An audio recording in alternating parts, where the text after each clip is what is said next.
welcome back to In His Mind. I'll talk about this since it's fresh in my mind here, okay? So,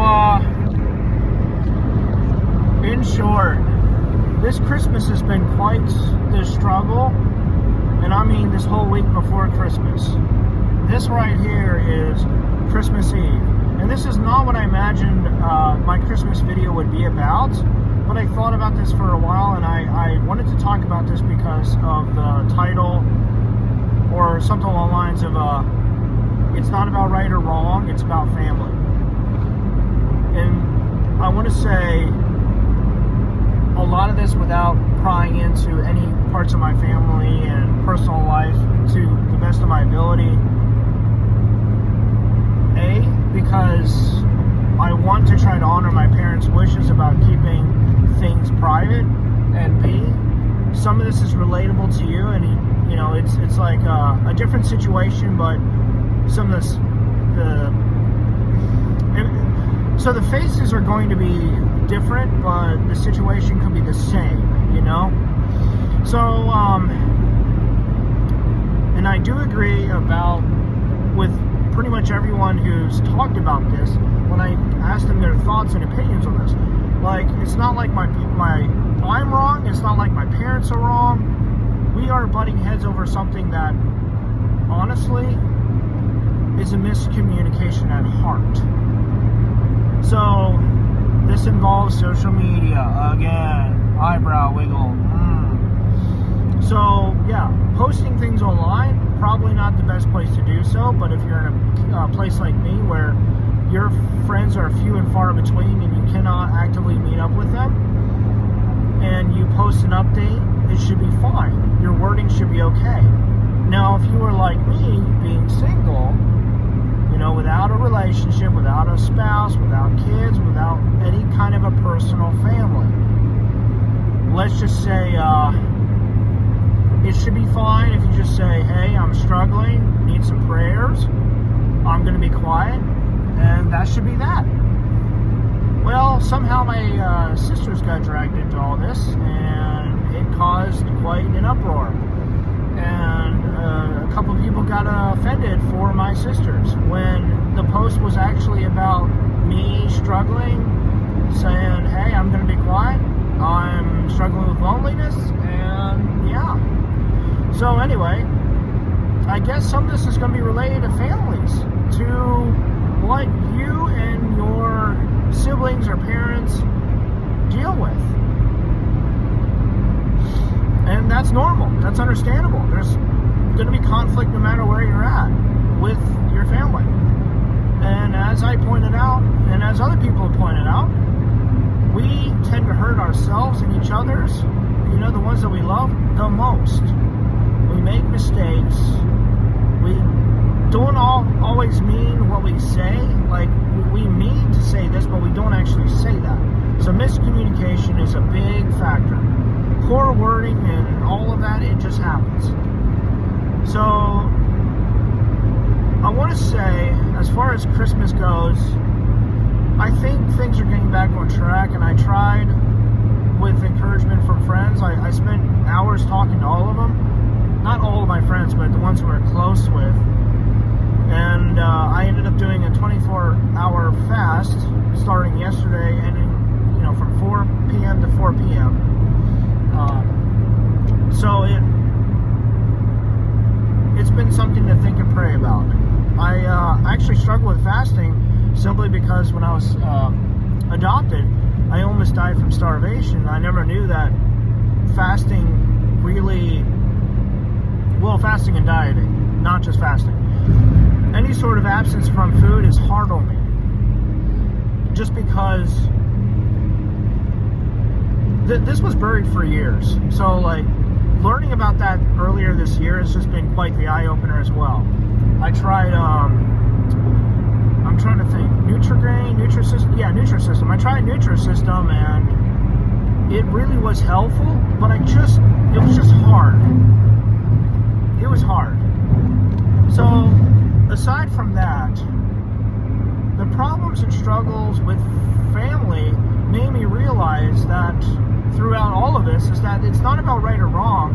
It is actually about family. It's about being able to talk to each other, to communicate, even if you do not agree and you are on opposite sides butting heads with one another.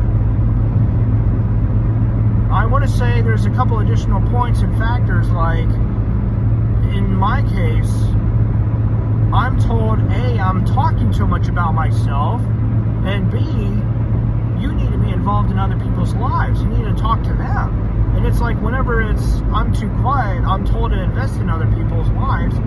Or when I'm, like actually talking about stuff I'm interested, or trying to talk about the latest news or something, I'm told that I'm talking too much. So if you kind of see the problem here, it's like it's a lose-lose no matter what. I may be loved, but it seems like there's a couple of double standards and a lack of respect here, sadly. I'm not going to worry and stress about it. I've done some praying, and I believe I'm a lot more situated now because I've taken some time to try to situate and recover, so to speak. And I am genuinely thankful for who I am, where things are at now. I'm happy for my siblings, my parents, all of them. It's just a very complicated mess. It really is. I'm the last to know anything important as far as my siblings and parents are concerned. And as Parker pointed out, and I'll just kind of go back over this a little bit, there's a lot of boundaries that are set up by all of us and between each other as far as within a family.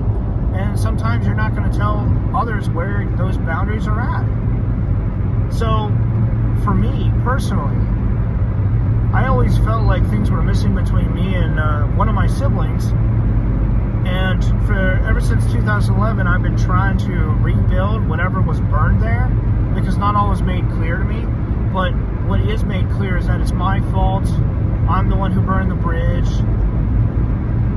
And ever since then, no matter how much I've tried, it's never been good enough. It's never been enough to recover whatever was lost or rebuild whatever was burned. I think it's okay now that I understand more about these boundaries and more about family and stuff that has taken a long time to try to put pieces together by myself. I've gotten some help with my parents on some of this stuff, but well, it's not like I grew up knowing everything about the social interactions between others, So anyway, setting limits and boundaries for yourself is healthy, and if some people want to keep you outside of their life, that's okay. That's okay. Christmas is going to be hard, but it is about family. It's about each other. And if your family, well, you don't get to choose who your family is, but if your family pushes you away and you have friends who you can spend time with, go for it. Family is family, whoever they are and whoever you choose them to be. I want to say that there's a lot of other-centeredness and there's a lot of sacrificing involved with family, so that even if you are struggling to put pieces together, you're going to know you're going to know about those who invest themselves in your life.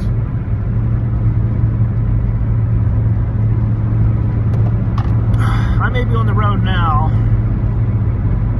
but I need to get these thoughts out sometime before Christmas, and now may be the best time ever, so I'm going to go ahead with this. Alright, until next time, stay safe, talk to each other,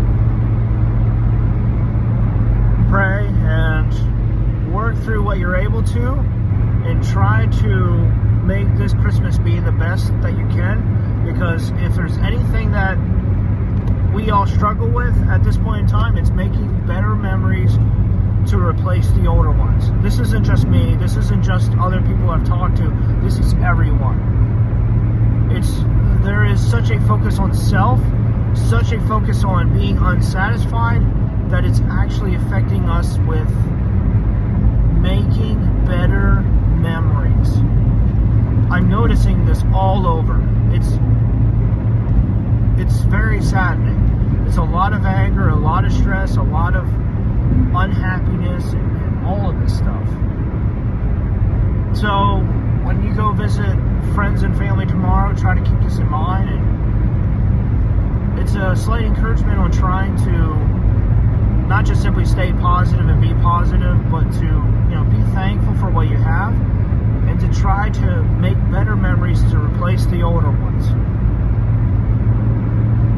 I want to throw God in this somewhere, but I'll just say I'll give him credit and say I'm very thankful for what I learned, even though it's incredibly painful, because believe me, there's a lot of painful parts here, and I don't really want to go into them. I want to try to honor my parents with trying to keep a lot of the family stuff private, and just go focus on me and where some initial problems kind of popped up from. All right, until next time, take care.